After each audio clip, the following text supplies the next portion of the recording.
Mike. This time I'm smarter than I thought. He actually has a lapel mic. Can everyone hear me all right? Yes. Janna, why do you have to act so white? I've been asked this question many times throughout my 13 years in the public education system. The first time I was 10 years old. I didn't know how to react. I was scared. I didn't think I was doing anything wrong. I don't know, I'm not trying to act white. You sure about that? Most of her little friends are white. My cousin wore her stereotypes like badges while she condemned my proper grammar and musical taste. As I got older, things got worse. I was asked more frequently. I started questioning myself. Hey, maybe I was wrong for preferring the Beatles and Eric Clapton to Lil Wayne and Chris Brown. I thought I wasn't black enough for the black students and that I wasn't good enough for the white students, but why do labels of color like black and white indicate a person's inherent value? Why is white historically associated with being rich, intelligent, beautiful, or normal? But hey, we're in the 1960s anymore. We even have a black president, so racism is completely dissolved, right? How can racism even exist in an America led by a black president? Is it true that these standards of whiteness and blackness are real? If so, are they fair? Do they build goodwill and better friendships or destroy them? Are they beneficial to all concerned? Using the Rotary 4-way test, I will evaluate these questions. First, is it true? These standards do exist. In all of my advanced placement classes since freshman year, I've been the only black student. It bothered me for the longest time. Whenever Black History Month rolled around, kids would look at me as though I had lived through the Civil Rights Movement. History, when discussing the slave trade, I felt eyes cut into my back like whips.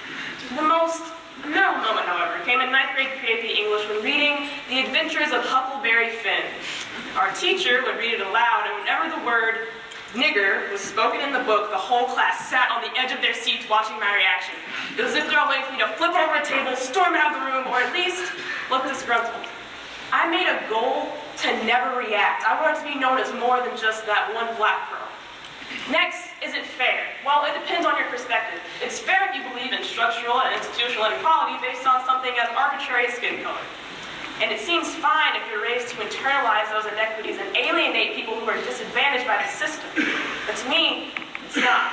One day in that same freshman year, I was meeting a friend of one of my close friends. This guy didn't know me. He looked at me, made his judgment, proceeded to say, "Hey girl, how you be doing?" Be doing.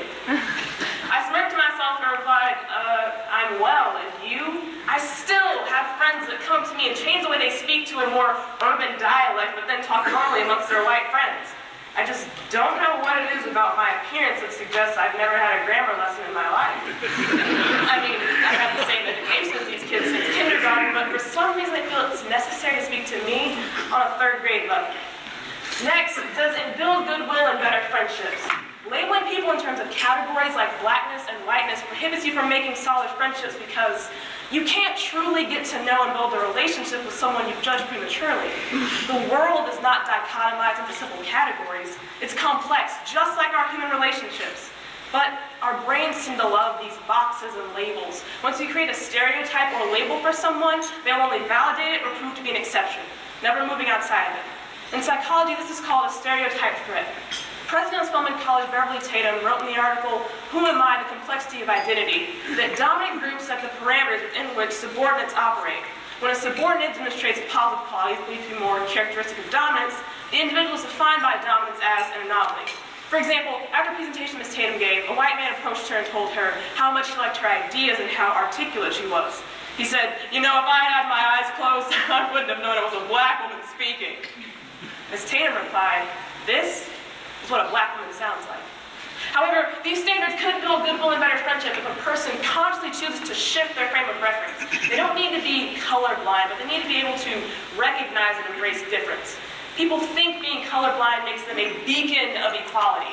One of these people is my Uncle Mike. My Uncle Mike's a white man that married into our family, and during the 2008 presidential election, he always asked, "Why do you keep saying Obama be the first black president? We've had 43 white presidents, no one comments on that. Why does that even matter?" Audre Lorde, a black feminist, has a great answer to his question in her article, Age, Race, Class, and Sex, Women Redefining Difference. She says, "It is not differences that separate us. It is rather our refusal to recognize those differences and to examine the distortions that result from our misnaming them and their effects upon human behavior and expectation." So, What are we supposed to do? We have to realize that these distortions aren't an accident, they are inherent. And once we realize this, we mustn't sweep them away under the societal rug. Lastly, are they beneficial to all concerned? No. There's no benefit to these standards, but consequence. One consequence is a double standard between blacks and whites. This is especially true in terms of hair. When a white person deviates from their natural hair by getting dreadlocks or dyeing it pink, it would be considered unprofessional. When a black person does nothing to alter the state of their natural hair, however, it's considered the same level of unprofessionalism. Why does this double standard exist? In Chris Rock's documentary, Good Hair, Mr. Rock interviews a group of young black women searching for a job. One woman turns to another who has an afro-type hairstyle and says, I mean, no offense, I think your afro is really cute and everything, but no one's gonna take you seriously in job interviews. Many professional black women, including Michelle Obama and Oprah and myself, all have our hair chemically relaxed, a process in which harsh chemicals are placed on the root of the hair until the scalp burns in order to straighten the hair. Now, how does it benefit a woman when we tell her that her natural state is wrong? How do we move past civil rights if we expect these women to assimilate before gaining our acceptance? I'm really grateful for the lessons that my relatives taught me. My cousin Carissa, who inadvertently showed me that labeling people based on stereotypes is wrong. And my dear Uncle Mike, who showed me that being colorblind is just a great way to alienate yourself. But I wish I could go back in time. Back to that day when I trembled at being anything greater than what my cousin thought a black girl should be. This time, I'd tell her. I'd make my friendships based on content of character rather than color of skin. Next, I ask her to clearly define what it means to act white, because speaking clearly and correctly, making good grades, and getting to know people based on how they treat you should not be limited to one race. Thank you.